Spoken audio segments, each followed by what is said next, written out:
at least 4, maybe 5 B-2 Spirits landed at Naval Support Facility Diego Garcia.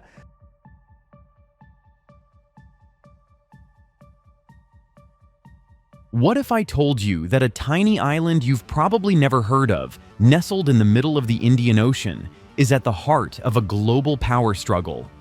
Welcome to Diego Garcia, home to a secret U.S. military base that few outside of defense circles truly understand. But in today's volatile world, with conflicts escalating and China's ambitions soaring, this obscure island is suddenly thrust into the spotlight. Get ready to explore the complex and urgent story of the US, China, and the showdown over Diego Garcia. Just in the past few weeks, Diego Garcia has been a hub of activity. A third of the US's formidable B-2 bomber fleet, those stealthy giants, have been stationed there. We're talking about a serious show of force, plus a guided missile destroyer capable of advanced air defense and colossal aircraft ready to transport heavy weaponry across vast distances. This isn't just routine, it's a clear signal of the base's importance in responding to threats, like those recent strikes against Houthi rebels in Yemen, and a silent warning to Iran. Look at this map.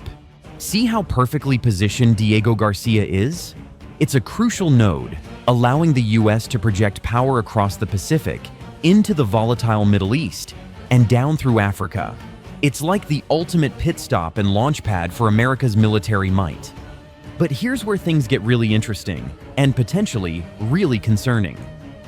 The British government, who currently holds sovereignty over Diego Garcia and the surrounding Chagos Islands, is reportedly planning a major move, ceding sovereignty to the nation of Mauritius.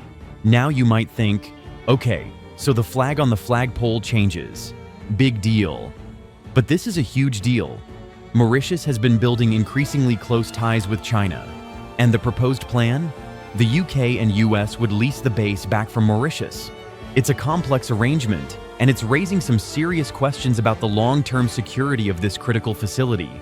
What's even more intriguing and frankly baffling to some is that the Biden administration has reportedly supported this deal. We've heard reports of internal debate within the US government, with some expressing serious skepticism. A representative commented, "We're talking to the Prime Minister about it, and we'll see how that turns out." Not exactly a ringing endorsement, is it? And voices of dissent are getting louder. Current and former officials are sounding the alarm, calling this a huge mistake. Their biggest fear? That Beijing could strategically capitalize on this shift in sovereignty. Think about it. What are we going to do if Mauritius Islands turns to China and says, "You want one of these other islands?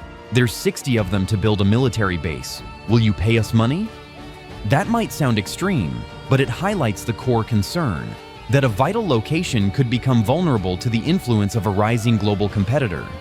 To understand this showdown, we need a quick history lesson. Diego Garcia is the largest of the Chagos Islands. They were initially French, then British. Fast forward to the Cold War, and the US and UK realized the strategic value of a base here. Britain granted Mauritius independence, but held on to the Chagos Islands, a controversial move that involved forcibly removing about 1,000 people who called the islands home. A historical injustice that still fuels this dispute. The US military built the base in the 70s, calling it the last link in the long logistics chain for its ability to project power across vast distances. For decades, Diego Garcia has been the tip of the spear.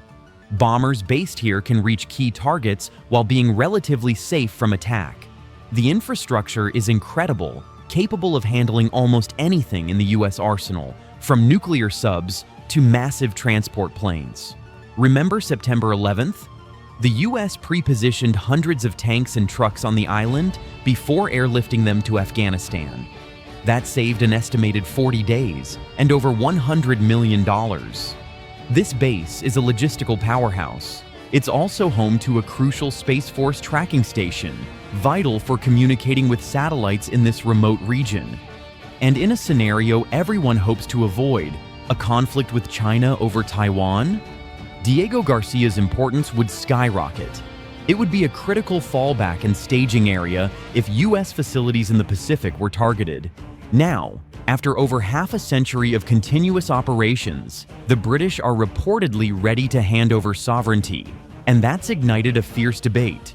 Republican Senator John Kennedy has been one of the most outspoken critics of this deal, using some pretty blunt language. He's urging former President Trump and others to intervene, calling the deal stone cold stupid. The UK's decision is partly driven by international pressure to address the historical legacy of colonialism. In 2019, the UN's International Court of Justice issued a non-binding opinion saying the islands were unlawfully detached from Mauritius. While not legally binding, it added weight to Mauritius's claim and put pressure on the UK. In 2024, a preliminary deal was struck. Supporters of the deal argue that without a formal transfer, the base is in legal limbo, potentially giving China leverage to challenge operations. They say resolving the dispute is necessary for the base's long-term viability. But critics fire back, saying the ICJ lacks jurisdiction and there's no legal obligation to give up control. They emphasize that the real threat isn't Mauritius, but China's potential to exploit the situation. Instead of trying to sink the deal, White House officials say they've conducted a rigorous review and made recommendations to strengthen the agreement.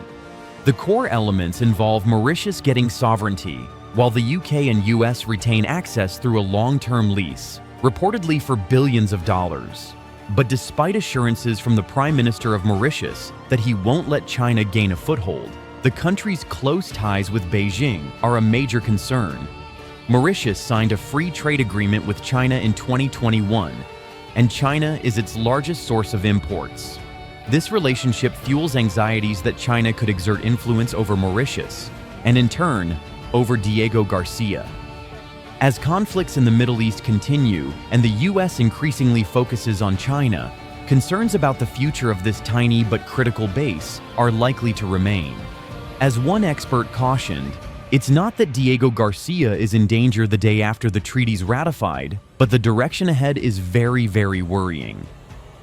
The showdown over Diego Garcia is more than just a legal or diplomatic spat. It's a microcosm of the larger geopolitical struggle for influence in a rapidly changing world. The fate of this small island could have outsized consequences for global security. What do you think about the situation in Diego Garcia? Is this a necessary move to resolve a historical injustice or a dangerous gamble that could benefit China?